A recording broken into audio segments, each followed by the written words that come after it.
Ben, thank you. Agriculture Secretary Sonny Perdue recently commenting at a Wisconsin Dairy Expo that he's unsure if family dairy farms can survive as the industry is heading toward a factory farm model. Our Jen Seelig spoke with agriculture professors at SUNY Morrisville to learn what they had to say about this. U.S. Department of Agriculture Secretary Sonny Perdue says it's getting harder for farmers to get by on milking smaller herd.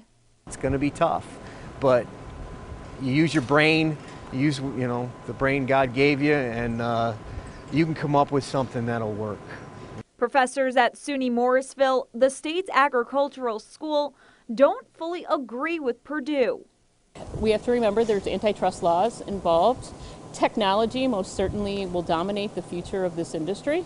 With the concerns on this, Sheila Martian says it's important to think about the dairy supply chain. The reality of it is one of the most important jobs of our country is to ensure a safe, quality food supply for the people. And so I ask that everyone focus on that and ensuring a safe, reliable, steady food supply for the people of the United States of America. These professors say no matter the size of the herd, all farmers need to have a business plan to survive. Think globally, understand your market. You're going to have to be more business savvy and understand, here's my income, here's my expenses, how can I draw enough to make a living? It's an industry that's been under a lot of pressure within the last few years. We see it with our students.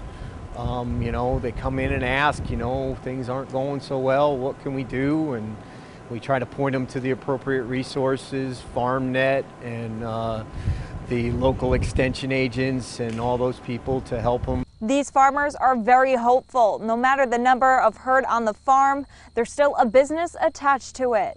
Got to get that business side down and find a way that you're going to generate enough income some way, shape, or form. I spoke with Congressman Anthony Brindisi to see if he agrees with Perdue, and that part of the story will air on Monday. Reporting, Jen Seelig, Eyewitness News. On October 12th, the SUNY Morrisville Dairy Club is holding their annual dairy sale on the college campus. For more information, you can visit our website at cnyhomepage.com.